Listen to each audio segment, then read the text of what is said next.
Okay class, आज जो है हम रिवीजन करने जा रहे हैं अपने कंटेंट की, जो कि हमारा मिड एग्जाम का पार्ट होगा। अगर किसी का कोई क्वेश्चन हो तो kindly raise your hand during the lecture. Okay, so lecture 4.1 से स्टार्ट करते हैं जी। लेक्चर 4.1 में हमने स्टार्ट लिया था एजाइल से। एजाइल में हमने एक्सट्रीम प्रोग्रामिंग और एक्सेट्रा देखा था। इसमें हमने कहा था कि एजाइल सॉफ्टवेयर डेवलपमेंट का मैनिफेस्टो क्या है। आज हमसे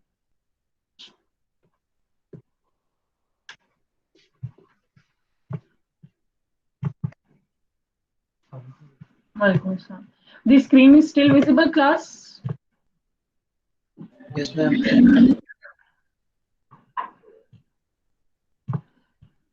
गिव मी अ मिनट, मुझे ना सेट करना।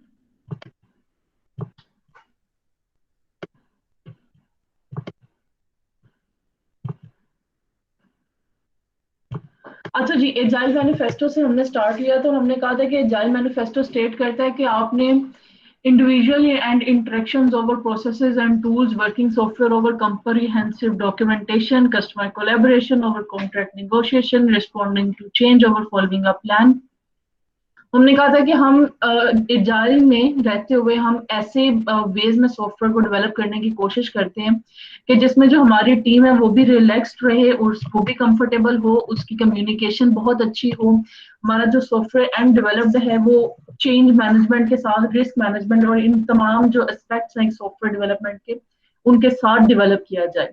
और टाइमली डिलीवरी हो, रैपिड डिलीवरी हो, मतलब जितने पॉजिटिव पॉइंट्स थे ना, जितने भी डिफरेंट प्रोसेस मॉडल्स हमने किए थे, उन तमाम के पॉजिटिव पॉइंट्स को हमने एजाइल में आके कंबाइन करने की कोशिश की थी। और एजाइल मैनिफेस्टो के ये कुछ पॉइंट्स थे। कहते हैं there while there is value in the item on the right, we value the items on the left more.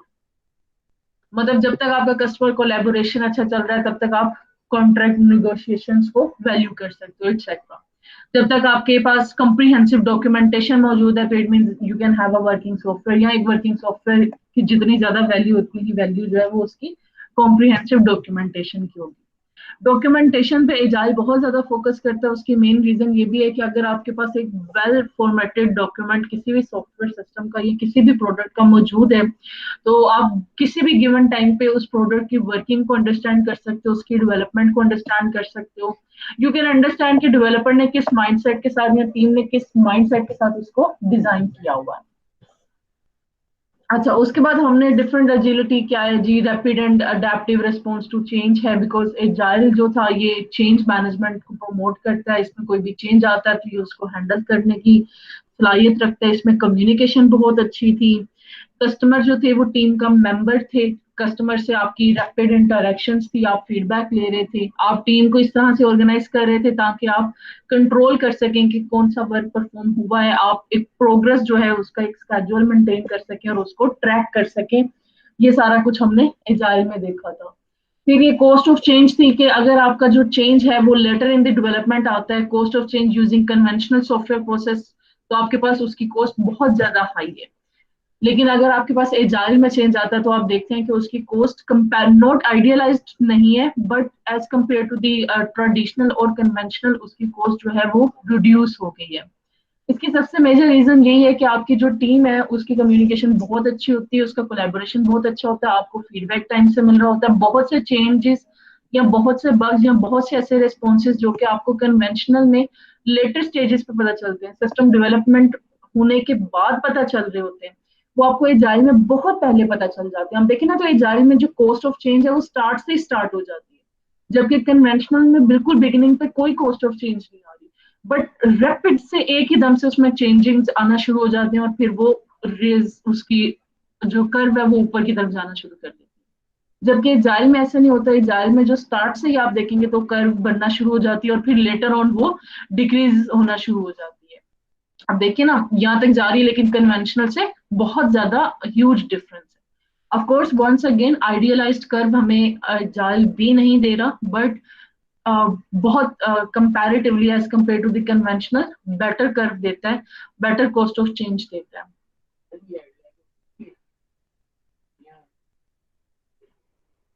There is nothing perfect ना, 100% परफेक्शन नहीं मिलेगी।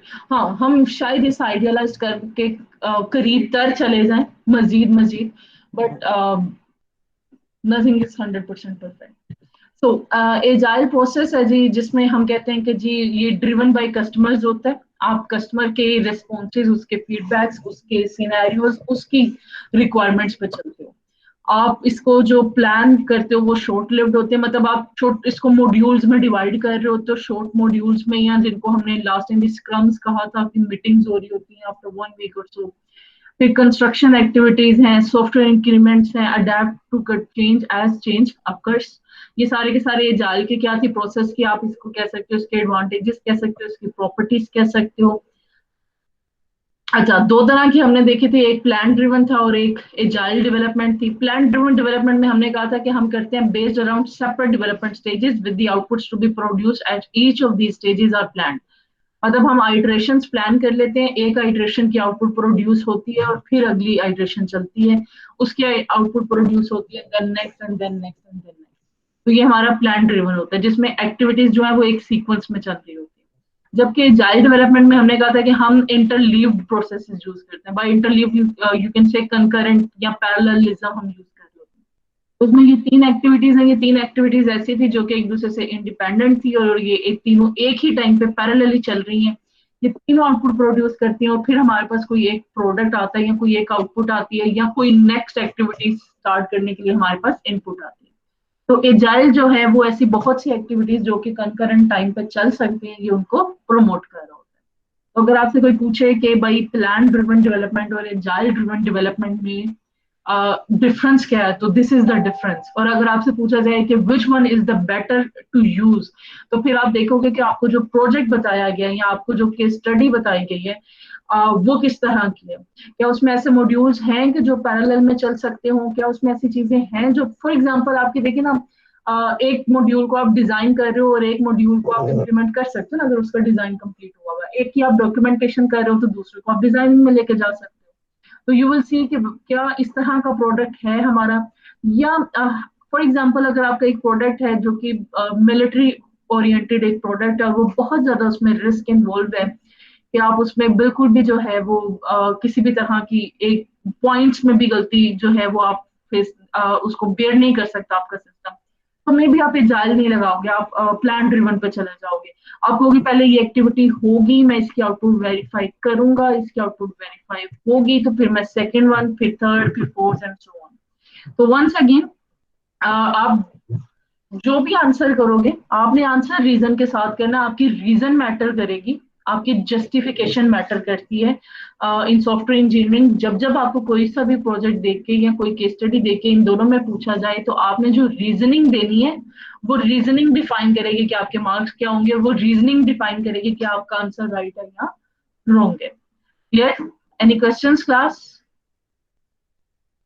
ओके, थोड़ा स्पीड अप करते हैं क्योंकि हम रिवीजन कर रहे हैं। तो नेक्स्ट चलते हैं जी, ये आपके पास उसके जाइल और प्लान ड्रिवन डेवलपमेंट के फेजेस थे और उनके आपस में फ्लो था। प्रिंसिपल्स ऑफ ए जाइल मेथड थे जी हमारे पास, चेंज को चेंज मैनेज करता है, ये कस्टमर की इन्वॉल्वमेंट बहुत ज्यादा होती है। पीपल नोट प्रोसेस ये हमने देखा था, इंक्रीमेंटल डिलीवरी है एक्सेट्रा। ह्यूमन फैक्टर्स हमने देखा था कि अगर आपने जाइल की टीम को बिल्ड करना हो तो आपको जो टीम है उसमें ये सर्टन ट्रेट्स हैं, जो पर्सनालिटी ट्रेट्स हैं ये एग्जिस्ट करनी चाहिए, जैसे कि पर्सन को कॉम्पिटेंट होना चाहिए, उसका फोकस, कोलैबोरेशन, उसकी स्किल्स अच्छी होनी चाहिए, decision making abilities and etcetera. Then हमने एक्सट्रीम प्रोग्रामिंग देखा, हमने कहा extreme programming it's an approach to iterative development.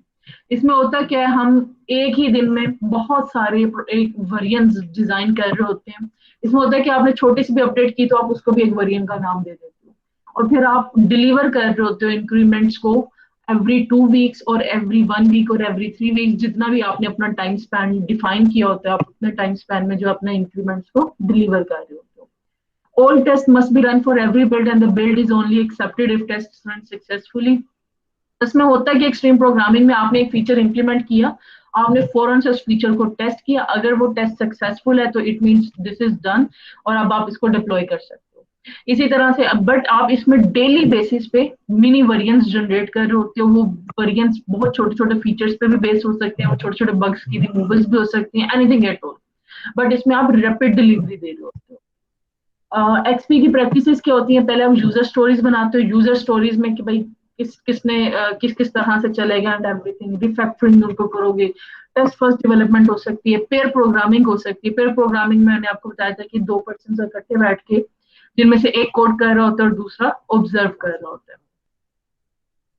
तो ये कुछ एक्सपी का रिलीज साइकिल था जो हमने किया था। ये आइटरेटिव और इंक्रीमेंटल का एक डिफरेंस था जो हमने देखा था कि भाई आइटरेटिव में आपके पास एक बेसलाइन सिस्टम रेडी हो जाता है, देन आप जस्ट उसको इम्प्रूव कर रहे होते हो, उसकी एफिशिएंसी, उसकी इफेक्टिवनेस, उसकी फ्लेक्सिबिलिटीज को आप इंक्रीज कर रहे होते हो अपने सिस्टम की। तो this is iterative. Baseline system complete ready है, अब आप सिर्फ उसको इनहेंस कर रहे हो उसकी। इंक्रीमेंटल में आप सिस्टम ही को मॉड्यूल्स में डिवाइड करके 1 बाय 1 डिजाइन कर रहे होते हो मॉड्यूल्स को। तो एट द एंड आपका सिस्टम जो है वो कंप्लीटली रेडी होता है। इंक्रीमेंटल में आप क्या करते हो, एक मॉड्यूल बनाया, उस मॉड्यूल को complete efficient, complete effective, complete जहां तक आपने लेके जाना था आप लेके जाते हो, फिर आप दूसरा मॉड्यूल, तीसरा, चौथा और so on, at the end आपके पास एक कंप्लीट प्रोजेक्ट आता है। So this is a very brief difference between iterative and incremental. अगर आपसे एग्जाम में पूछा जाए तो आप इसी तरह की कोई एग्जांपल भी देकर बता सकते हो, या अदरवाइज आप अपने वर्ड्स में भी आपने इसको एक्सप्लेन करना है। बट वन थिंग जो आपने क्लैरिफाई करनी है इन योर एग्जाम वो ये होगी कि भाई आइटरेटिव में बेसलाइन सिस्टम डिजाइंड होता है कुछ इस तरह का हमारे पास, और बाद में हम उसी सिस्टम के जो एग्जिस्टिंग फीचर्स हैं उनको इनहांस कर रहे होते हैं। जबकि इंक्रीमेंटल में हम सिस्टम को मॉड्यूल्स में डिवाइड कर रहे होते हैं और फिर हर मॉड्यूल को हम पर 1 बाय 1 कोड कर रहे होते हैं। इंक्रीमेंटल में जो सिस्टम है वो ग्रो करता है, ये ग्रो कर रहा है ना, पहले इतना सा सिस्टम था, अब ग्रो करते हुए एट द एंड आपके पास कंप्लीट सिस्टम है। इसमें ग्रो नहीं किया सिस्टम, आइटरेटिव में सिस्टम ग्रो नहीं किया, आइटरेटिव में सिस्टम वही रहा बट इनहेंस हो गया।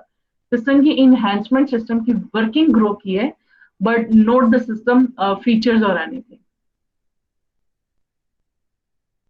ओके जी, नेक्स्ट लेक्चर पे चलते हैं।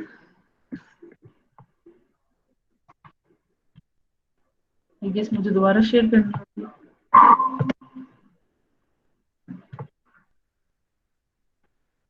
Please let me know if the screen is visible to all of you.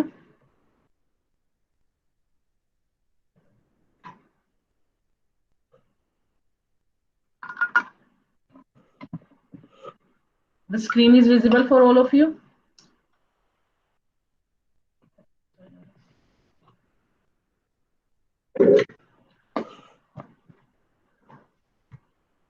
Okay. अच्छा, ये हमारे पास ये आपके कोर्स का पार्ट नहीं है वंस अगेन ये वाली slide, but just because of the questions तो ये मैंने ऐड की थी, पीपल, प्रोसेस और प्रोडक्ट में डिफरेंस। तो पीपल आपको मैंने बताए थे कि वो तमाम हैं जो कि आपके प्रोडक्ट से किसी ना किसी तरह से आपके स्टेक होल्डर्स हैं जो रिलेटेड हैं या एनीथिंग एट ऑल, वो तमाम के तमाम आपके पीपल में आ जाते हैं। उसमें आपकी टीम भी आ जाएगी, आपके स्टेक होल्डर्स आ जाएंगे, आपके कस्टमर्स आ जाएंगे, आपके क्लाइंट्स, एवरीवन वो इसमें आ जाएंगे।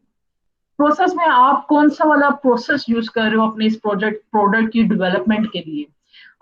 या आप ऑटोमेशन यूज कर रहे हो, लीन एक एजाइल ही की मेथोडोलॉजी, आया आप वो यूज कर रहे हो, या आपको your iterative incremental, what is the process for development? ये वो प्रोसेस है। अच्छा, ये प्रोसेस सिर्फ इतना सा नहीं है कि आपने प्रोसेस का नाम बता दिया, इस प्रोसेस में आप बहुत डिटेल में जाते हो कि भाई रिस्क के लिए मैं ये यूज कर रहा हूँ, चेंज मैनेजमेंट के लिए हम ये वाली मेथोडोलॉजी यूज कर रहे हैं, डॉक्यूमेंटेशन हम इस तरह से कर रहे हैं, मतलब complete you define the complete process of the development of the SDLC, आप ये कह लें एसडीएलसी का कंप्लीट प्रोसेस आप डिफाइन कर रहे हो। प्रोडक्ट में ऑफ कोर्स आप बता रहे होते हो कि आपकी जो प्रोडक्ट है वो क्या होगी, या आपका एंड रिजल्ट क्या होगा, या आपकी आउटकम क्या होगी। जी, तो ये हमारा नेक्स्ट लेक्चर था एजाइल का। इसमें हमने देखा था जी स्क्रम को हमने स्टार्ट किया था। स्क्रम में हमने कहा था कि एजाइल प्रोजेक्ट मैनेजमेंट से हमने स्टार्ट किया था। The principle of software project managers is to manage the project. अब मैनेज प्रोजेक्ट में ये है कि वो वर्क फ्लो मेंटेन करें, वो प्रोग्रेस को ट्रैक करें, वो स्केड्यूल देखें कि आया इंटैक्ट चल रहा है नहीं चल रहा, वो ये देखें कि किस पर्सन को कितने टास्क असाइन थे, उसने कितने कर लिए। तो इस तरह की जितनी चीजें हैं वो सबकी सब एजाइल प्रोजेक्ट मैनेजमेंट का पार्ट होंगी, और वो प्रोजेक्ट मैनेजर की रिस्पॉन्सिबिलिटी होंगी कि वो इन सबका चेक एंड बैलेंस रख रहा हो। इसके लिए वो डिफरेंट टूल्स भी यूज कर सकता है, और वो जिस भी तरह से, मतलब हर ऑर्गेनाइजेशन का अपना अपना उनका जो सा भी वो टूल अगर उन्होंने स्पेसिफिकली अपने लिए डिजाइन किया हुआ है तो वो टूल यूज कर सकता है। Otherwise there are some tools online available जो कि इस तरह की एक्टिविटीज को लिए प्रोजेक्ट मैनेजर्स को हेल्प कर रहे होते हैं। सो एनीवेज, स्क्रम हमने कहा था कि अप्रोच है is an agile, general agile method, but its focus is on managing iterative development rather than specific agile practices. तो 3 phases होते हैं जी स्क्रम में. नंबर 1 है कि आपने प्लानिंग फेज करना है. आपने प्लान करना है कि कितने स्क्रम्स होंगे, कौन कौन किस किस टास्क के लिए रिस्पॉन्सिबल होगा, माइलस्टोन्स क्या होंगे, ड्यूरेशन वगैरह, एवरीथिंग. देन आपने स्प्रिंट साइकिल्स चलते हैं. एट द एंड आपने प्रोजेक्ट को रैप अप करना जब आपके स्प्रिंट साइकिल्स कंप्लीट हो जाते हैं. तो ये कुछ इस तरह से चलता है. आपने प्लानिंग की, उसके बाद ये प्रोसेसेस जो है ये स्प्रिंट साइकिल है जिसमें आपने असेस किया, सिलेक्ट किया, डेवलप किया, रिव्यू किया, फिर से असेस, सिलेक्ट, डेवलप, रिव्यू. ये प्रोसेस आप उस टाइम तक चलाते रहते हो जब तक आपका कंप्लीट जितने भी आपके पास स्प्रिंट्स थे या जितने भी आपके पास मॉड्यूल्स थे या माइलस्टोन्स थे वो कंप्लीट नहीं हो जाते. वंस कंप्लीटेड तो फिर आप उनको रैप अप करते हो और आप प्रोजेक्ट क्लोजर की तरफ जाते हो. स्क्रम की कुछ टर्म्स थी जी. बैकलॉग्स हैं, product owner, sprint, scrum masters, development team, etcetera. Scrum का स्प्रिंट साइकिल आपको एक्सप्लेन किया था जी कि जिसमें आप पहले वर्क देखते हो कि कितना वर्क डन हुआ है, फिर उनमें से सिलेक्ट करते हो, फिर उसको प्लान करते हो, फिर आप स्प्रिंट चलाते हो, फिर आप उस जो स्प्रिंट चलाया था फिर आप उसको रिव्यू करते हो, फिर आप देखते हो कि अब कितना वर्क रिमेनिंग है, फिर आप उसमें से दोबारा सिलेक्ट कर रहे हो तो दोबारा स्प्रिंट प्लान कर रहे हो, and so and so on. आप ये चीज साइकिल में चलाते रहते हो until unless आपका सिस्टम कंप्लीट नहीं हो जाता. डिस्ट्रीब्यूटेड स्क्रम में हमने देखा था कि रिस्पॉन्सिबिलिटी स्क्रम मास्टर जो है वो should be located with the development. ये ऐसा डिस्ट्रीब्यूटेड स्क्रम है जिसमें आपकी जो टीम है ना, जो सॉफ्टवेयर सिस्टम को डेवलप कर रही है वो मे बी डिफरेंट ब्रांचेस या डिफरेंट साइट्स पे अवेलेबल है. तो ये उस केस में उसने बताया कि एक स्क्रम का जो स्क्रम मास्टर है वो अपनी टीम के साथ होगा. जो प्रोडक्ट ओनर है वो डेवलपर्स की साइट को विजिट करता रहेगा और try to establish a good relationship with them. जो कम्युनिकेशन है बिटवीन टीम्स इंश्योर की जाएगी via any platform, whether it's online meetings और व्हाटसोएवर, लेकिन वो इंश्योर की जाएगी.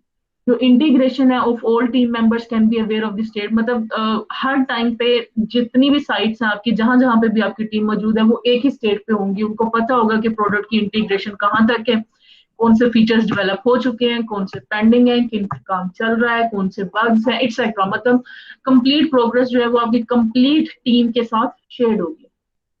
एक कॉमन डेवलपमेंट एनवायरनमेंट यूज होगा. ऐसा नहीं होगा कि एक टीम किसी एक डेवलपमेंट एनवायरनमेंट पे काम करिए तो दूसरी किसी सेकंड एनवायरनमेंट पे काम करिए. वीडियो कॉन्फ्रेंसिंग, ये बेसिकली वीडियो कॉन्फ्रेंसिंग और ये रियल टाइम कम्युनिकेशन ऑलमोस्ट एक ही पॉइंट बन जाता है कि भाई कम्युनिकेशन को इंश्योर करें बिटवीन द टीम. फिर हमारे पास कुछ स्क्रम के बेनिफिट्स थे, visibility of the everything etcetera, deliveries etcetera. ये सारी चीजें आपने पहले भी देखी हुई हैं. नेक्स्ट लेक्चर पे चलते हैं जी. Any questions from this class?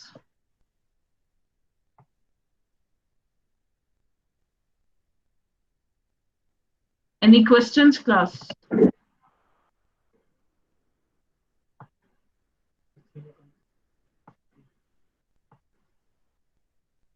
No, ma'am. Okay जी.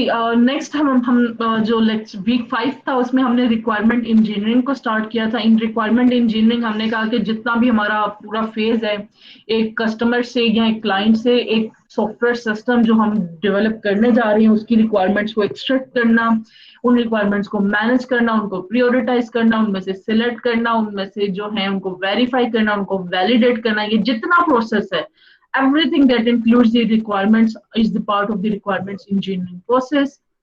उसमें फिर हमने देखा था जी 2 तरह की रिक्वायरमेंट्स होती हैं. एक यूजर रिक्वायरमेंट्स है, एक सिस्टम रिक्वायरमेंट्स है. यूजर रिक्वायरमेंट्स हमने कहा कि this is a user requirement, कि वो कह रहे हैं कि भाई मंथली रिपोर्ट्स जो हैं वो जनरेट हों जो कि cost of drugs prescribe by each clinic बता रही हो. लेकिन इस एक रिक्वायरमेंट को कंप्लीट करने के लिए, इस एक यूजर की रिक्वायरमेंट को कंप्लीट करने के लिए सिस्टम को क्या कुछ करना पड़ेगा, वो सिस्टम की रिक्वायरमेंट्स आती है. इस एक रिक्वायरमेंट को कंप्लीट करने के लिए on the last working day of each month a summary of the drugs prescribed, their cost and their prescribing clinics shall be generated and etcetera. मतलब ये तमाम तर वो रिक्वायरमेंट्स लिखे हैं जो कि इस पर्टिकुलर यूजर रिक्वायरमेंट को कंप्लीट करने के लिए या इस पर्टिकुलर यूजर रिक्वायरमेंट को सपोर्ट करने के लिए सिस्टम को कंप्लीट करनी पड़ती है. तो उनको हम यूजर एंड सिस्टम रिक्वायरमेंट्स में डिवाइड किया हुआ है. देन हमारे पास details of different type of requirements. और सिस्टम रिक्वायरमेंट्स को नॉर्मली आपके सिस्टम एंड यूजर्स देख रहे होते हैं, क्लाइंट इंजीनियर्स देख रहे होते हैं, सिस्टम आर्किटेक्चर सॉफ्टवेयर डेवलपर्स देख रहे होते हैं, आर्किटेक्ट्स देख रहे होते हैं बिकॉज उन्होंने इसकी बेस पर डिजाइन करना होता है. यूजर रिक्वायरमेंट जो है ये नॉर्मली आपके एंड यूजर्स देख रहे होते हैं, या आपका जो क्लाइंट है जो उसने आपको प्रोजेक्ट दिया है ये वो देख रहा होता है।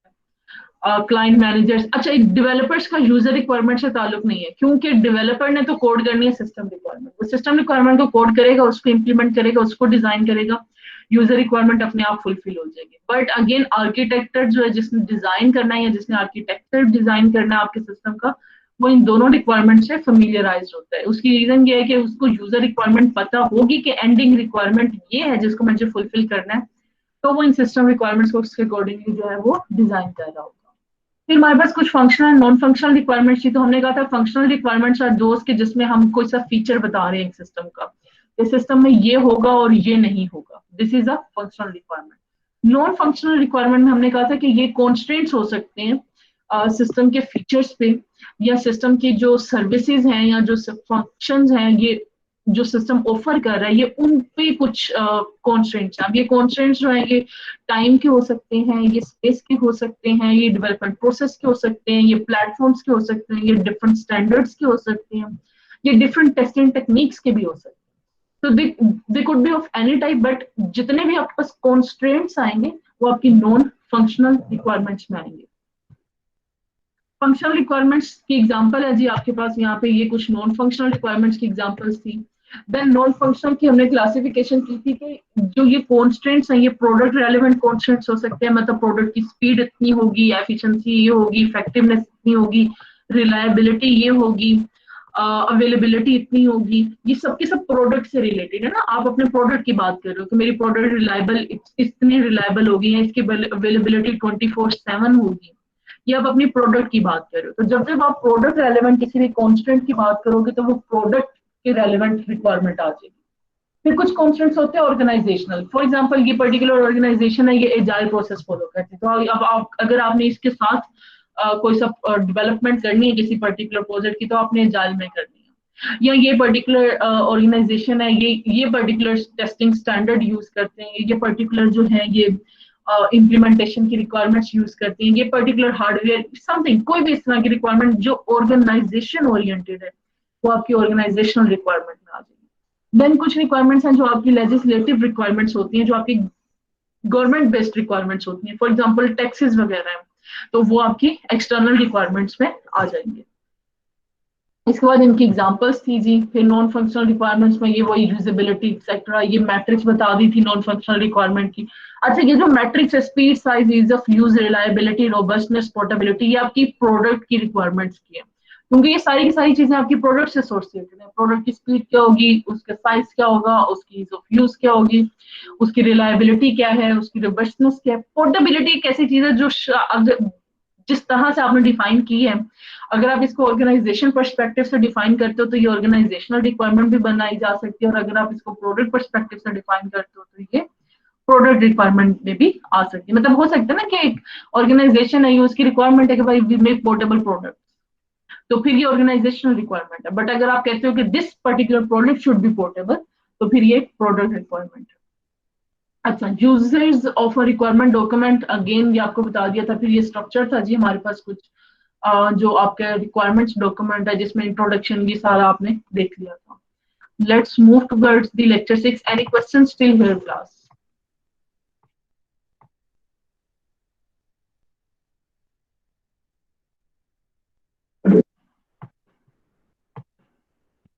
Any questions, class?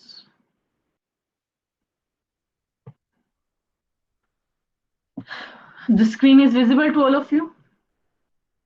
Yes, ma'am. Okay. अच्छा, हमारे पास ये रिक्वायरमेंट इंजीनियरिंग का प्रोसेस था जो ये आपने पहले भी देखा था। आप स्टार्ट करते हो, फिर आप रिक्वायरमेंट स्पेसिफाई करते हो, उसके बाद फिजिबिलिटी देखते हो कि आया ये इन रिक्वायरमेंट्स के साथ एक प्रोडक्ट बनाना पॉसिबल भी है या नहीं। फिर आप यूजर की रिक्वायरमेंट इलिसिट करते हो, उनको स्पेसिफाई करते हो, फिर प्रोटोटाइप्स बनाते हो, सिस्टम रिक्वायरमेंट्स, फिर उनको specification, modelling, validation, reviews and so on करते करते आपका एट द एंड जो रिक्वायरमेंट इंजीनियरिंग का प्रोसेस कंप्लीट हो जाता है। तो कुछ रिक्वायरमेंट इलिसिटेशन में हमने कहा था, रिक्वायरमेंट इलिसिटेशन मीन्स कि अपने क्लाइंट की, अपने कस्टमर या एंड यूजर्स से, अपने स्टेक होल्डर से रिक्वायरमेंट्स लेना, रिक्वायरमेंट्स कलेक्ट करने के प्रोसेस को हम रिक्वायरमेंट इलिसिटेशन कहते हैं। इसमें हमने कहा था कि भाई डिफरेंट यूज हो रही होते हैं मेथड्स, जैसे आप इंटरव्यूज कर सकते हो, आप क्वेश्चनर्स कर सकते हो, एथनोग्राफी, आप वहाँ पे जहाँ पे आपका जो डेवलपमेंट साइट है आप वहाँ जाके भी रिक्वायरमेंट्स कलेक्ट कर सकते हो। सो देयर ये तीन नहीं, इसके अलावा भी बहुत सारे मेथड्स हैं, तो आप उनमें से कोई सा भी जो है वो कंडक्ट करके तो आप रिक्वायरमेंट्स जो है वो कलेक्ट कर सकते हो। देन आप उनको प्रियोरिटाइज कर सकते हो, आप उनके निगोशिएशंस कर सकते हो, फिर आप सिलेक्ट कर सकते हो, आप उनमें से देख सकते हो, उनको वैलिडेट कर सकते हो, उनको वेरीफाई कर सकते हो। आप जो आपस में दो तीन कॉन्फ्लिक्टिंग रिक्वायरमेंट्स आप उनको आइडेंटिफाई कर सकते हो। तो ये सब कुछ जो था ये इलिसिटेशन प्रोसेस में आ रहा था। ये आपके पास इलिसिटेशन प्रोसेस की रीजन बताई थी या उसकी प्रॉब्लम्स बताई थी कि भाई स्टेक होल्डर्स को खुद नहीं पता होता कि उनको कौन कौन सी रिक्वायरमेंट्स चाहिए। तो being a developer you have to work with them, और आपको उनके साथ अस्सलाम वालेकुम, अल्लाह की शुक्र आपके से हैं। मैं आई हूँ, मैं मैम क्लास में आपको कॉल करती हूँ, क्लास के बाद क्लास, हाँ ओके मैं आपको कॉल करती हूँ।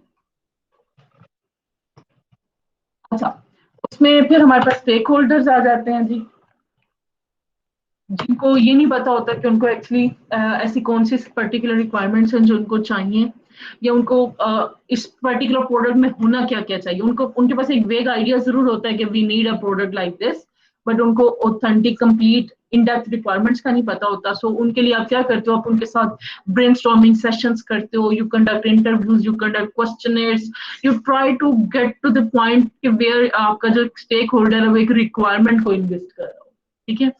तो इसमें आप फिर उनकी रिक्वायरमेंट्स में से हमने बात की थी, कॉन्फ्लिक्टिंग रिक्वायरमेंट्स भी आप आइडेंटिफाई करते हो, आप रिक्वायरमेंट्स को प्रायोरिटाइज कर रहे होते हैं। वही अगेन इंटरव्यू करते हो, एथनोग्राफी के प्रोसेस की थी। फिर सिनेरियोज आपको बताए थे जी, जिसमें आप क्या लिखते हो, आप बताते हो कंप्लीट सिनेरियो। पेशेंट आएगा नर्स के पास, वो अपनी ये वाली डिटेल्स देगा, नर्स उसको लॉगिन करेगी ये वाली डिटेल्स देते हुए।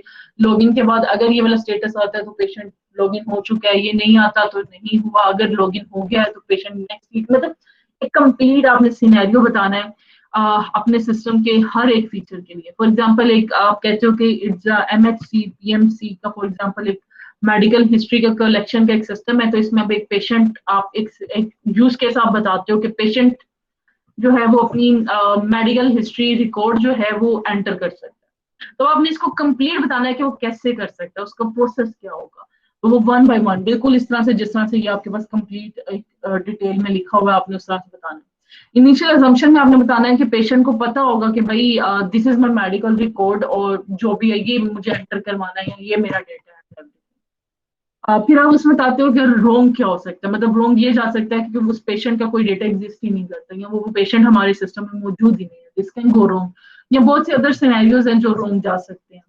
अदर एक्टिविटीज जो कि बाहर तो नहीं आपको नजर आ रही बट हो रही होंगी, वो क्या हो सकते हैं कि रिकॉर्ड में B consulted but not edited by the staff while information is being entered, या ये जो रिकॉर्ड्स हैं ये पीडीएफ फाइल्स में जाके डीबी में सेव हो रहे हैं, वट जो भी इस तरह के अंदर activity. System state on completion के जब कंप्लीट हो गया तो सिस्टम की स्टेट क्या होगी, तो यूजर लॉगिन होगा, पेशेंट रिकॉर्ड मेडिकल हिस्ट्री के साथ डेटाबेस में एंटर हो चुका होगा, what ever the system state is, आपने वो स्टेट यहाँ पे मेंशन कर दी है। फिर नेचुरल लैंग्वेज में जी हमने कहा था जी रिक्वायरमेंट्स लिखनी है, फिर उनके हमने कुछ पॉइंट्स देखे थे जी के should be understandable, should be non ambiguous, should be atomic and etcetera. तो ये हमने देखा था यहाँ वैलिड होनी चाहिए, कंसिस्टेंट होनी चाहिए, कंप्लीट होनी चाहिए, रियलिस्टिक रिक्वायरमेंट होनी चाहिए, वेरीफाइबल रिक्वायरमेंट होनी चाहिए।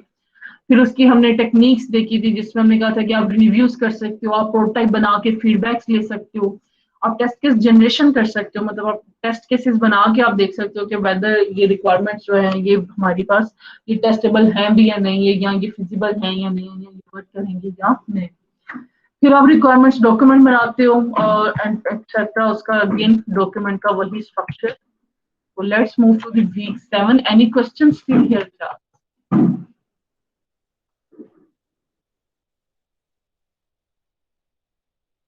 Any questions still here? No, ma'am. Mashallah. Okay. फिर हमारे पास रिक्वायरमेंट्स मैनेजमेंट स्टार्ट होता है जी हमारे वीक 7 से। इसमें हमने देखा था कि जी process of managing changing of requirements को हम प्रोसेस रिक्वायरमेंट मैनेजमेंट में लेकर आते हैं। तो इसमें हमने कुछ की प्रैक्टिसेस देखी थी कि भाई आप एक्सटेंसिव डॉक्यूमेंटेशन करो, आप रिक्वायरमेंट्स को स्ट्रक्चर करो, उनको क्लासिफाई करो, उनके क्लस्टर्स बनाओ, अश्योर करो कि वो कंसिस्टेंट हैं, रिक्वायरमेंट्स को प्रियोरिटाइज करो, उनको ट्रैक करो, उनको टेस्ट करो, उनको डॉक्यूमेंट करो। There are so many others, और आप इन सबको कंबाइन करके एक में भी चला सकते हो। लेकिन ये सबकी सबके लिए प्रैक्टिसेस थी आपके रिक्वायरमेंट्स को मैनेज करने की। ये तमाम की तमाम प्रैक्टिसेस ये इंश्योर करती थी कि आप इस टाइम पे जिस पर्टिकुलर रिक्वायरमेंट पे काम कर रहे हो या जिस पर्टिकुलर रिक्वायरमेंट को आपने भी इलिसिट किया है, वो रिक्वायरमेंट इनमें से कहाँ लाई करेगी और आया वो वेरीफाइबल है, वो वैलिडेटेड रिक्वायरमेंट है या नहीं है, या वो कॉन्फ्लिक्टिंग रिक्वायरमेंट तो नहीं है, उसकी प्रियोरिटी क्या है एंड एवरीथिंग। और वो उस रिक्वायरमेंट को वो कहाँ से आई है, ओरिजिनेट कहाँ से हुई है, उसका रीजन क्या है, उसको कौन से स्टेक होल्डर ने वो रिक्वायरमेंट प्रेजेंट किया है, या कौन से टीम मेंबर ने वो रिक्वायरमेंट जो है वो नॉमिनेट किया है। सो एवरीथिंग आप ये सब कुछ जो है वो डॉक्यूमेंट कर लेते हो। फिर हमारे पास रिक्वायरमेंट्स की जो हमने एवोल्यूशन देखी थी कि भाई इनिशियल अंडरस्टैंडिंग ऑफ प्रॉब्लम से इनिशियल रिक्वायरमेंट्स आती हैं, उसके बाद आप जैसे जैसे आपकी प्रॉब्लम की अंडरस्टैंडिंग जो है वो इनहेंस होती जाती है, वैसे वैसे आपकी रिक्वायरमेंट्स भी ओवर द टाइम आपकी चेंज होती जाती है। बट ऑफ कोर्स ये अगेन प्रोसेस पर डिपेंड करता है।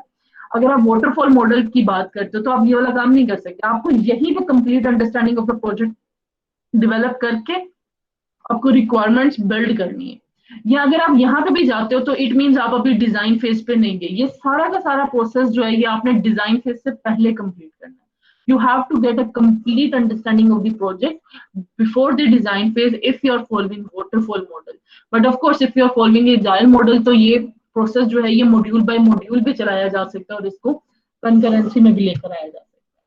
फिर रिक्वायरमेंट मैनेजमेंट में हमने कहा था रिक्वायरमेंट आइडेंटिफाई करें, उसका चेंज मैनेजमेंट प्रोसेस, उसकी ट्रेसेबिलिटी पॉलिसीज और फिर उसकी टूल्स फॉर आइडेंटिफाई करें। नेक्स्ट हमने कहा था रिक्वायरमेंट्स के चेंज मैनेजमेंट में आप क्या करते हैं, प्रॉब्लम एनालिसिस करते हैं, चेंज स्पेसिफिकेशन, फिर change analysis and costing, and then आप उस चेंज को इंप्लीमेंट करते हो और फिर आप दोबारा उसका रिव्यू करते हो और आप फीडबैक कलेक्ट करते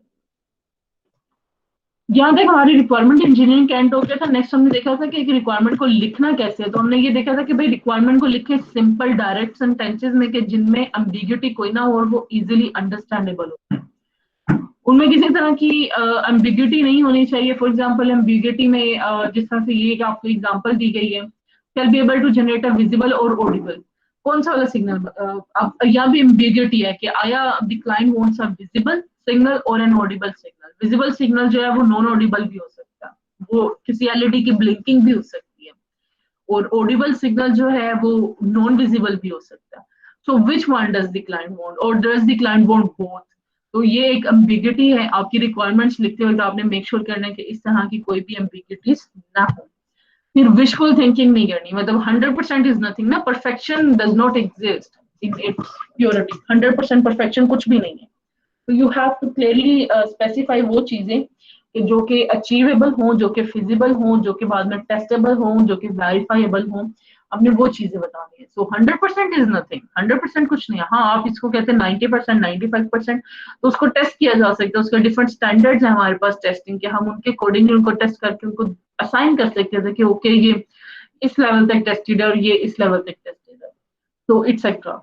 अनएक्सपेक्टेड एरर्स विदाउट क्रैशिंग, तो वो अनएक्सपेक्टेड एरर्स कौन से हैं जिनको नेटवर्क ने हैंडल करना है, अच्छा कौन से एरर्स हैं, और क्या इज इट पॉसिबल कि आप हर अनएक्सपेक्टेड एरर को अपने सिस्टम में आपने इंप्लीमेंट किया हो। So this is something saying a lot. तो आपने इस तरह की विजुअल थिंकिंग नहीं रखनी अपनी रिक्वायरमेंट्स में। बच्चे नॉर्मली लिख देते हैं कि जी कनेक्शन विल वर्क 24/7, या कनेक्शन विल वाईफाई का कनेक्शन है फॉर एग्जांपल, ये 24/7 स्टैब्लिश रहेगा सिस्टम के साथ। तो वो तो मोबाइल के साथ नहीं रहता, तो सिस्टम के साथ कहाँ स्टैब्लिश रहेगा। सो इस तरह की विजुअल थिंकिंग आपने अपनी रिक्वायरमेंट्स में नहीं लिखनी। हमेशा अपनी रिक्वायरमेंट में थोड़ा सा ऐसा स्पेस रहने देते हैं जिसमें आप इम्प्रूवमेंट कर सकें। तो leave a space for improvement in your requirements. ये हमने फिर कुछ रिक्वायरमेंट्स देख ली थी कि भाई एटॉमिक होनी चाहिए, इंडिपेंडेंट रिक्वायरमेंट्स होनी चाहिए, कंप्लीट हो, कंसिस्टेंट हो, अनएम्बिगुअस हो, ट्रेसेबल हो, प्रियोरिटाइज्ड हो और टेस्टेबल हो।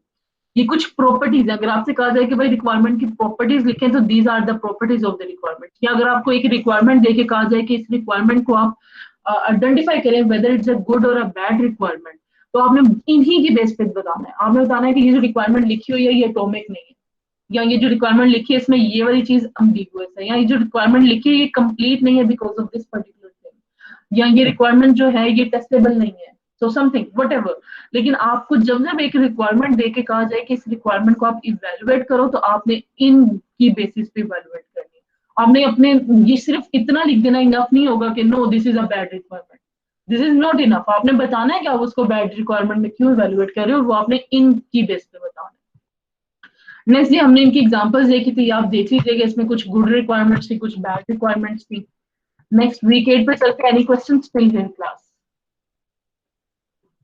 No, ma'am.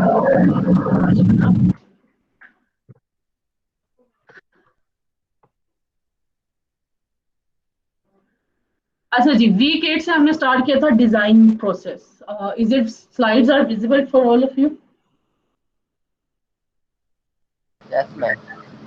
ओके, यहाँ से हमने रिक्वायरमेंट इंजीनियरिंग इससे पिछले फेज में हमने कंप्लीट कर दिया था, और अब हमने स्टार्ट किया जी डिजाइन फेज। डिजाइन फेज में हमारे पास द वेरी फर्स्ट डायग्राम थी जी एक्टिविटी डायग्राम। एक्टिविटी डायग्राम को हमने कहा था it's like of a flow chart, जो कि ये बता रहे होते हैं कि आपकी कौन कौन सी एक्टिविटीज चलेंगी, उनका फ्लो क्या होगा, सिस्टम कब किस तरह से रिस्पॉन्ड कर रहा होगा एंड एवरीथिंग। इसमें हमने कहा था कि हमारे पास एक्शन और एक्टिविटी स्टेट्स होती है। एक्शन स्टेट जो है ये आपकी एक ऐसी स्टेट है जिसको आप मजीद जो है वो डिवाइड नहीं कर सकते, it's the smallest state possible. जबकि जो एक एक्टिविटी स्टेट जो है उसका मतलब है कि ये एक एक्टिविटी है जो मल्टीपल, जिसमें एक्शंस हो रहे होंगे, देयर आर मल्टीपल एक्शंस जो कि मिलकर इस एक पर्टिकुलर एक्टिविटी को बना रहे हैं। बट एक्शन स्टेट का मतलब यह है कि वो मजीद डिकम्पोज नहीं की जा सकती। Then we had some transitions, then we have some branching and fork and joins. Next चलते हैं नोटेशन से जी, ये ट्रांजिशंस हैं, ये एक्टिविटीज है हमारे पास, these are the decision branches. तो ये डायमंड लगा के डिसीजन कर दिया और उससे ब्रांचेस निकाल दी कि अगर x ग्रेटर देन 0 है तो इस वाले फ्लो में जाएगा, x इक्वल्स टू 0 तो सिस्टम इस फ्लो में जाएगा, लेस देन 0 तो इस फ्लो में जाएगा। देन हमारे पास ज्वाइन थी, ज्वाइन हमारे पास सिंकिंग ब्रांच हम इसको कहते हैं। इसमें डिफरेंट एक्टिविटीज की आउटपुट आ रही होती है और ये वेट करता है कि जितनी एक्टिविटीज ऊपर इसके जिनके एरो इस तक आ रहे हैं वो तमाम की तमाम अपनी एग्जीक्यूशन कंप्लीट करें, और ये फिर आउटपुट देता है। तो अगर इनमें से कोई एक भी एक्टिविटी इस टाइम पे पेंडिंग होगी तो ज्वाइन वेट करेगा उस एक्टिविटी कंप्लीट होने का।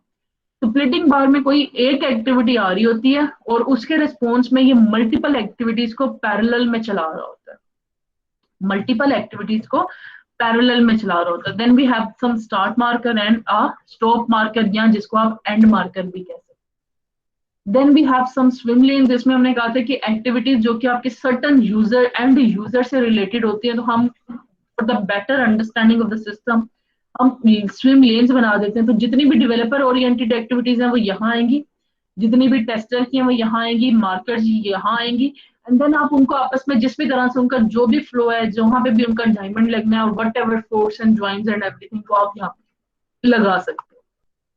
अच्छा, एक्टिविटी डायग्राम की कंपोनेंट्स ये वही कंपोनेंट्स हैं जो हमने पहले डिस्कस किए हैं, बिल्कुल इसी तरह चल रहे थे। फॉर एग्जांपल ये वर्क ऑर्डर आया और ये ब्रांच लगा दी कि अगर मटेरियल्स रेडी है तो टास्क असाइन हो, अगर नहीं रेडी तो इसको रिस्केड्यूल कर दो। इसी तरह से ये आपके पास एटीएम ट्रांजैक्शन की एक आ गई, तो इसको डिस्कस कर लेते हैं। इसके बाद वाली आपने देख लेनी है खुद से। तो कार्ड इंसर्ट किया, पासवर्ड एंटर किया, अगर पासवर्ड नॉट एक्सेप्टेड है तो दोबारा पूछता है कि भाई पासवर्ड एंटर करो, अगर एक्सेप्ट हो गया तो वो कहता है ट्रांजैक्शन सिलेक्ट करो। ट्रांजैक्शन सिलेक्ट करने के बाद वो ट्रांजैक्शन को परफॉर्म करता है। नाउ इट्स क्लियर कि ये जो सिलेक्ट ट्रांजैक्शन है ना, इट्स एन एक्टिविटी, ये इसके अंदर मुख्तलिफ एक्शंस होंगे ना, कि विड्रॉ सिलेक्ट किया है तो एंटर अमाउंट और समथिंग, ठीक है, इस तरह से।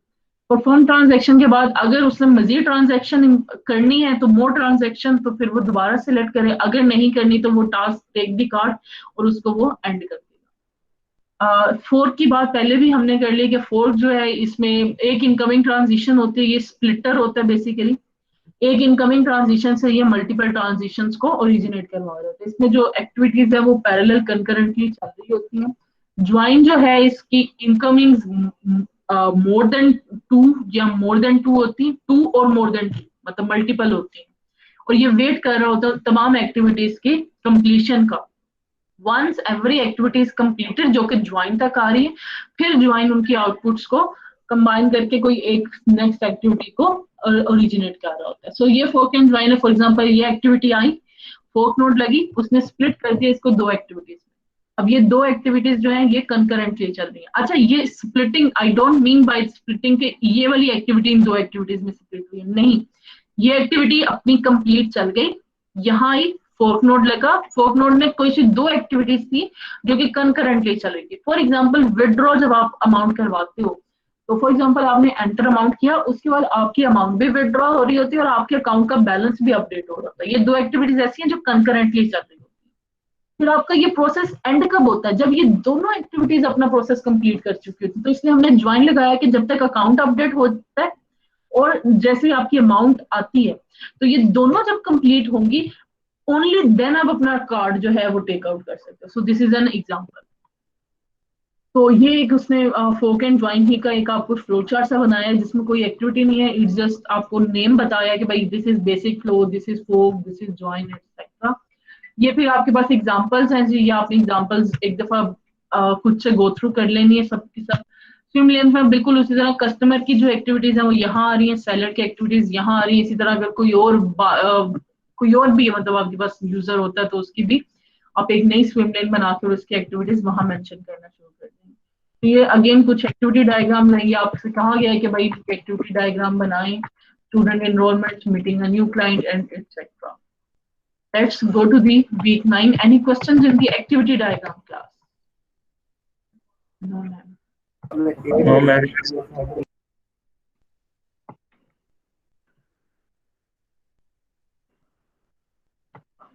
ओके, नेक्स्ट हमारे पास डिजाइन में आफ्टर द एक्टिविटी डायग्राम हमारे पास आती है जी सीक्वेंस डायग्राम।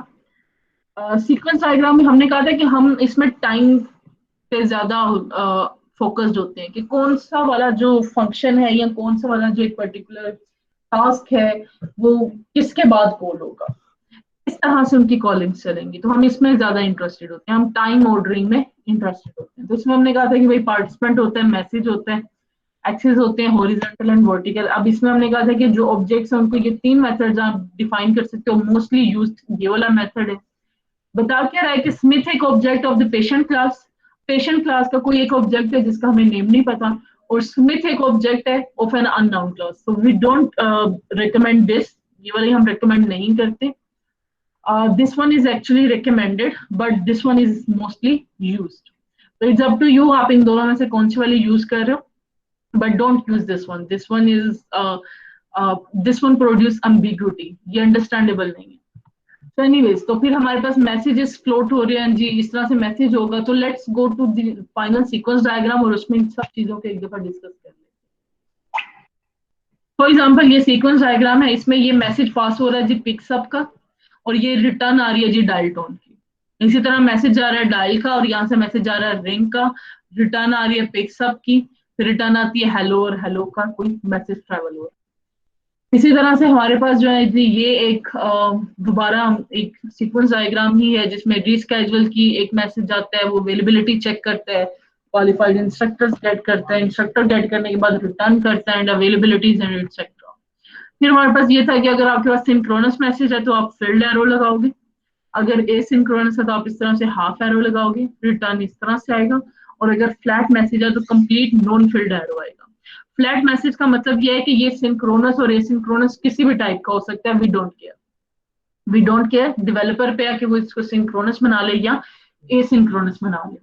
और सिंक्रोनस और एसिंक्रोनस में डिफरेंस क्या था कि एसिंक्रोनस जो है ये रिटर्न का वेट नहीं करता, it does not wait for a reply, जबकि सिंक्रोनस जो है ये वेट करता है कि रिस्पॉन्स आए और फिर ही ये नेक्स्ट वर्ड यूज होता है। हमारे पास ये कुछ इस तरह से हमारे पास आ गया, this is a synchronous message, देखिए ना एरो फील्ड है, तो इट मीन्स ये रिस्पॉन्स का वेट करेगा। इसके रिस्पॉन्स में एक और सिंक्रोनस मैसेज गया विच मीन्स ये भी रिस्पॉन्स का वेट करेगा, इसको रिस्पॉन्स आता है, वही रिस्पॉन्स आगे जाता है, फिर देखें अगला मैसेज कौन हुआ। ठीक है, इस सिंक्रोनस मैसेज के बाद ये रिटर्न वाला एरो जरूरी है, इस रिटर्न एरो के बिना आप एक और मैसेज को पास नहीं कर सकते क्योंकि ये रिस्पॉन्स का वेट करता है। तो आपको रिस्पॉन्स एरो देना है, रिस्पॉन्स एरो दिए बिना आप इसी में रखते हुए एक और मैसेज कॉल नहीं कर सकते। फिर एसिंक्रोनस मैसेजेस हैं जी, जिस तरह से ये एसिंक्रोनस मैसेज है, ये लॉगिन और अटेम्प्ट का लॉग मेंटेन कर रहा है, ये कोई रिटर्न नहीं दे रहा, हम फौरन नेक्स्ट मैसेज को फॉरवर्ड कर देते हैं। कोई रिटर्न नहीं आती, next message forward, next next next. Flat messages हैं जी हमारे पास। देन फिर आपको सेंडिंग एन ईमेल का सिनेरियो था, ये उसकी डायग्राम यहाँ पे बना दी है। ये वैसे आपको मेरा ख्याल है हमने क्लास एक्टिविटी में दी थी, तो उसकी डायग्राम यहाँ पे बनी हुई है, ये आपके लेक्चर में अब अपलोड भी है, तो आप वहां से अपना सोल्यूशन भी देख सकते हो। नेक्स्ट चलते हैं जी। Any question still here class? Ma'am case study में डायग्राम हो सकते हैं? दोबारा रिपीट करें इब्राहिम। मैम केस स्टडी में डायग्राम टाइप के क्वेश्चंस आएंगे? आ सकते हैं। वी कैन से कि भाई ये एक केस स्टडी है, now develop a diagram, maybe sequence diagram और activity diagram for this. Okay ma'am.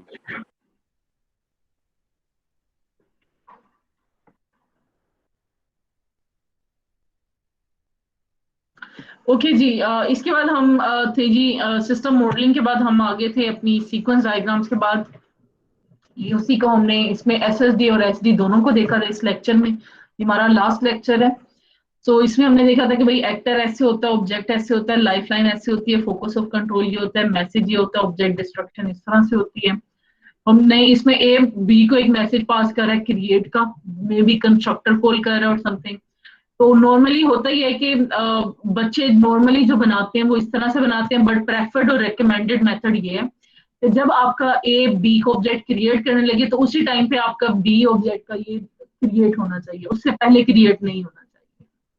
ठीक है, तो बच्चे नॉर्मली क्या करते हैं कि भाई हमने फोकस तो बाद में स्टार्ट किया ना, मतलब object, but it still means कि ऑब्जेक्ट पहले से बना हुआ है, जस्ट ऑब्जेक्ट पे फोकस आपने अब किया। जबकि क्रिएट का मतलब ये था कि आप ऑब्जेक्ट क्रिएट ही अब कर रहे हो।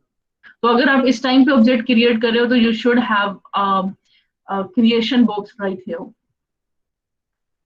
देन ये डिस्ट्रॉय का बताया था। ये आपको बता दिया था कि भाई आप इस तरह से एक कंडीशन लगा सकते हो एक्सप्रेशन के थ्रू कि अगर x लेस देन 15 है तो कैलकुलेट क्लास ओबीजे 2 वाला कॉल होगा, और अगर x ग्रेटर देन 20 है तो ओबीजे 3 वाला कॉल होगा। तो आप जितनी चाहें उतनी कंडीशंस इंपोज कर सकते हो।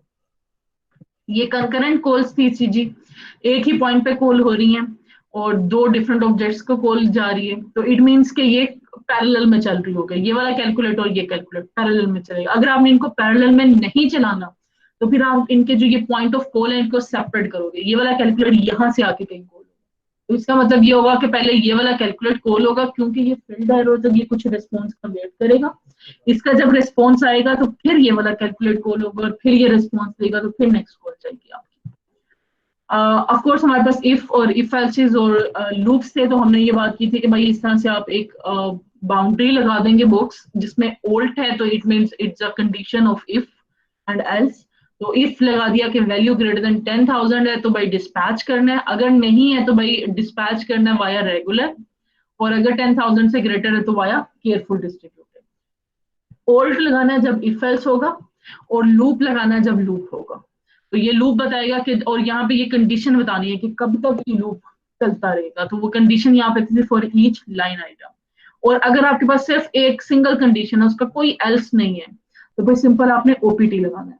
ओपीटी का मतलब है कि अगर कंफर्मेशन रिक्वायर्ड है तो ये कंफर्म चलेगा, अगर रिक्वायर्ड नहीं है तो नहीं चलेगा, दैट्स इट। इसमें कोई एल्स नहीं है हमारे पास, बट अगर एल्स हो तो फिर आपने ओल्ड वाला ही लगानी है, और लूप है तो आपने लूप लगाना है। Clear class? Yes, ma'am. Yes ma'am. अच्छा, इसके बाद हमारे पास एसएसडी थी। एसएसडी में हमने सिस्टम का ब्लैक बॉक्स शो किया था। इसमें हमने कहा था कि सब कुछ सेम है, सिर्फ इसमें एक चीज चेंज होगी। इसमें हम एसडी में जो हम सीक्वेंस डायग्राम बना रहे थे उसमें हम ये ऑब्जेक्ट्स में इंटरेस्टेड थे। अब हम ऑब्जेक्ट्स में इंटरेस्टेड नहीं है, एसएसडी में हम सिर्फ यूजर और सिस्टम के इंटरेक्शन में इंटरेस्टेड है। So we are like this, cashier और ये सिस्टम है। कैशियर क्या कर रहा है? कैशियर मेक न्यू सेल कर रहा है, एंटर न्यू आइटम कर रहा है एंड एवरीथिंग। तो कैशियर ये कर रहा है और सिस्टम उसको कुछ रिस्पॉन्सेज दे रहा है, दैट इज ऑल। हम सिर्फ और सिर्फ यूजर और सिस्टम के इंटरेक्शन में। तो अगर आप वो जो पीछे हमने एक सिनेरियो देखा था ना नर्स का और उसके पेशेंट का सिस्टम के साथ, आप उसकी भी एसएसडी बना सकते हो। आप यहाँ पे नर्स बनाओगे, यहाँ पे सिस्टम बनाओगे। आप कहोगे नर्स एंटर्स दी डेटा, सिस्टम लोग्स दी डेटा, और मतलब जो भी रिस्पॉन्सेज वहां पे आ रहे हैं, तो आप उसका पूरा का पूरा सिनेरियो, और सिनेरियो की ये सिनेरियो है वही वाला सिनेरियो, उसी तरह का मतलब एक सिनेरियो है, उसी तरह के एक सिनेरियो को इसने एसएसडी में कन्वर्ट कर दिया। तो अगर आपको एग्जाम में एक सिनेरियो दिया जाता है और आपसे कहा जाता है कि इसकी एसएसडी जनरेट करें, तो आपने बिल्कुल इस तरह से जनरेट करनी है। आपने एक तरफ जो भी आपको यहाँ पे यूजर बताया गया, आपने वो यूजर बनाना है, दूसरी तरफ आपने सिस्टम बनाना है और उनकी आपने इंटरेक्शन इस तरह से करा देनी है। Then of course repeating messages आपको बताया था कि आप लूप में लगा सकते हो, यहाँ पे हिस्टैरिक लगा सकते हो। ये इफ एल्स की कंडीशन लगी हुई है जी ओल्ड के साथ आपकी, और ये फिर आपसे कहा गया था कि आपने इसको डिजाइन करना है। That's all. These were the syllabus for your mid 2 exam. Any questions, class? No, ma'am. 1 घंटे में हमारी रिवीजन हुई है, आप लोग 2 घंटे इसको मजीद लगाएं, आपका मिड 2 एग्जाम कंप्लीट हो जाएगा, गिवन कि आपने पहले से ये जो है लेक्चर्स इनको किया हो स्टडी। ठीक है, अगर नहीं किया स्टडी तो फिर आपको ऑफ कोर्स ज्यादा टाइम लगेगा। वंस अगेन आपका जो एग्जाम है जी उसमें शॉर्ट क्वेश्चंस होंगे और टाइप ऑफ केस स्टडी होगी। वो आपको कुछ भी कोई सिस्टम देके आपसे डिफरेंट क्वेश्चंस पूछे जा सकते हैं, जिस तरह से आपसे डायग्राम बनाने का कहा जा सकता है, रिक्वायरमेंट लिखने का कहा जा सकता है, फंक्शनल नॉन फंक्शनल का करने का कहा जा सकता है। सो एनीथिंग एट ऑल, जितना भी हम हमारे ये सिलेबस है से आपसे कुछ भी एग्जाम में पूछा जा सकता है। Any questions class? No, ma'am. Okay ji, then this was all of our revision lecture today.